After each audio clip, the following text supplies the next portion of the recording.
একটু ভাবুন তো, আপনার মনটা কি মাঝে মাঝে খুব ভারী লাগে? মনে হয় কোথাও একটা শান্তি নেই, স্থিরতাও নেই।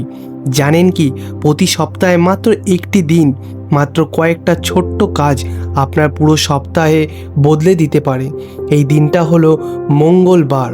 আর এই দিনে হনুমানজির কৃপা এতটাই প্রবল থাকে যে যারা এই ছোট্ট রীতিটা মানেন তাদের মনে এক অদ্ভুত শক্তি জেগে ওঠে।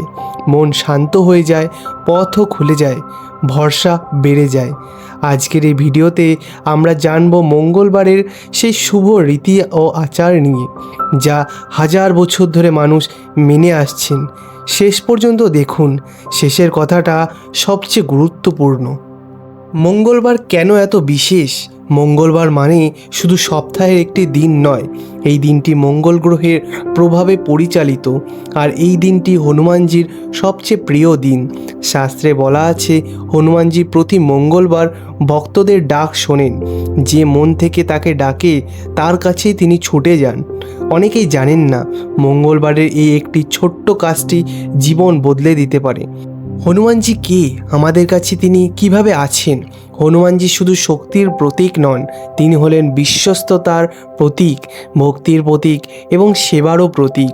রামায়ণে দেখুন, যখন সীতা মাকে খুঁজে আনতে হলো তখন লক্ষ্মণের জীবন বাঁচাতে হলো। যখন রামজির কাছে সব বাধা এলো, হনুমানজি প্রতিটি মুহূর্তেই এগিয়ে এলেন, কারণ তার মনে একটাই ভাবনা ছিল, আমার প্রভুর কাজ হবে, বাধা কাটবে। এই একই ভরসা নিয়ে যদি আমরাও মঙ্গলবারে তার কাছে যাই, তাহলে তিনিও আমাদের জীবনের বাধা কাটিয়ে দেবেন। একটু থামুন, নিজেকে জিজ্ঞাসা করুন, সকাল থেকে রাত পর্যন্ত আমরা কত কিছুই করি, কাজ করি, দৌড়াই, চিন্তা করি, কিন্তু দিনের শেষে মনে হয় ভেতরটা কেমন যেন ফাঁকা। মনে কি এখনও বলে আমি ভালো নেই, কোথাও শান্তি নেই, মনে হচ্ছে কিছুই ঠিকমতো হচ্ছে না। এটা দুর্বলতা নয়, এটা মনের একটা সংকেত। যে মন কোথাও একটা ভরসা চাইছে, একটা শক্তি চাইছে, একটা আলো চাইছে। শেষ পর্যন্ত দেখুন, এই একটুকু অভ্যাসেই মন শক্ত হয়, আর সেই আলো, সেই শক্তি এবং সেই ভরসা হনুমানজির কৃপায় পাওয়া যায় মঙ্গলবারের এই ছোট্ট রীতিগুলি মানলে। চলুন এখন জানি সেই রীতিগুলি কি কি। অনেকেই জানেন না মঙ্গলবারের এই রীতিগুলি কতটা সহজ। কোনো বড় পূজার সরঞ্জাম লাগে না, কোনো কঠিন নিয়ম নেই, শুধু দরকার একটু সময়, একটু মনোযোগ এবং একটু ভক্তি। এই রীতি মানলে মনের ভরসা বেড়ে যায়, মনে হয় কেউ আছেন আমার পাশে, একটা অদৃশ্য শক্তি আমাকে ধরে আছে। বহু মানুষ বলেছেন, মঙ্গলবার থেকে এই ছোট্ট অভ্যাস শুরু করার পর তাদের মন আরও শান্ত হয়েছে, জীবনে ছোট ছোট সুন্দর পরিবর্তন এসেছে। ভক্তি থাকলে পথ নিজেই খুলে যায়। শেষের কথাটা সবচেয়ে গুরুত্বপূর্ণ। তাহলে চলুন জানি এই রীতিগুলি একটা একটা করে, খুব সহজ ভাষায়, মন থেকে। মঙ্গলবার সকালটা একটু আলাদাভাবে শুরু করুন।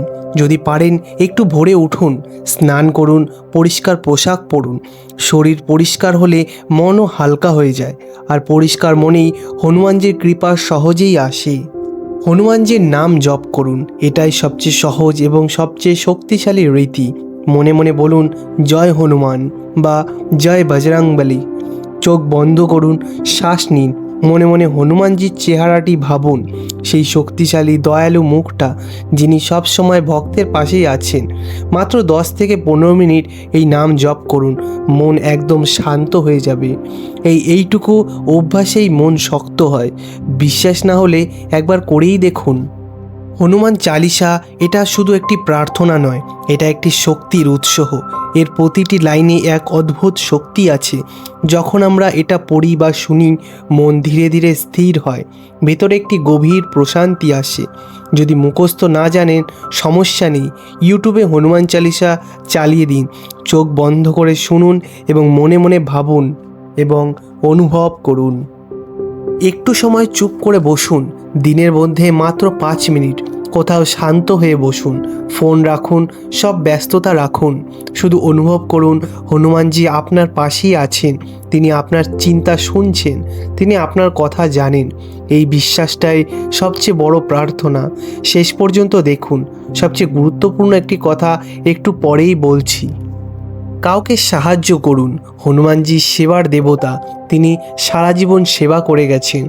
মঙ্গলবারে অন্তত একটি সৎ কাজ করুন, কাউকে একটু সাহায্য করুন, কোনো ক্ষুধার্ত মানুষকে খাবার দিন, কাউকে একটু ভালো কথা বলুন, কারো কষ্টে পাশে থাকুন।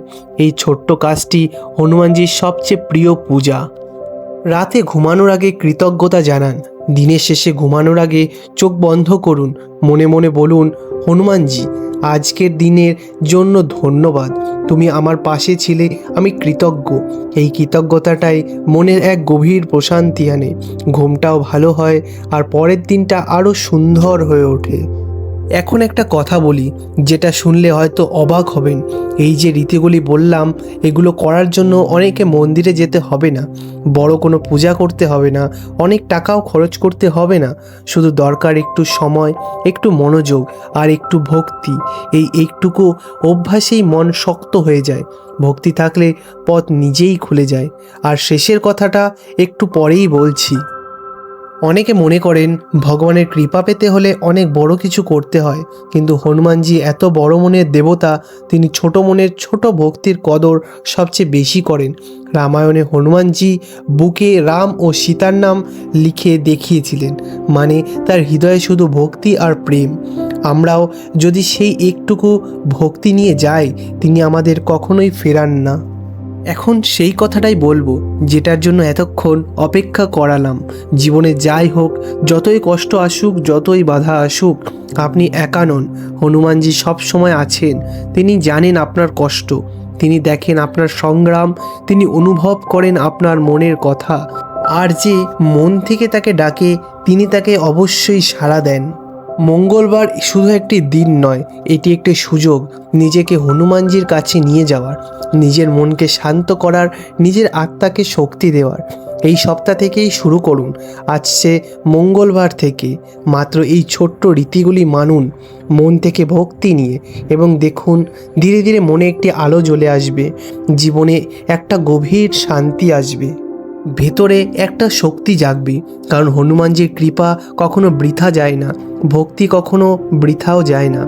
জয় হনুমান, জয় বজরংবলী। যদি এই ভিডিওটা দেখে মনে একটুও ভালো লেগে থাকে, তাহলে একটা কাজ করুন, এই ভিডিওটা একজনকে পাঠান যাকে আপনি মনে করেন এই কথাগুলি দরকার। লাইক দিন, কমেন্টে লিখুন জয় হনুমান, আর সাবস্ক্রাইব করুন যাতে এরকম আরও ভক্তিমূলক ভিডিও আপনার কাছে পৌঁছায়। আপনার জীবন সুন্দর হোক, মনে শান্তি থাকুক, হনুমানজির কৃপা সব সময় আপনার সাথেই থাকুক। জয় হনুমান। নমস্কার।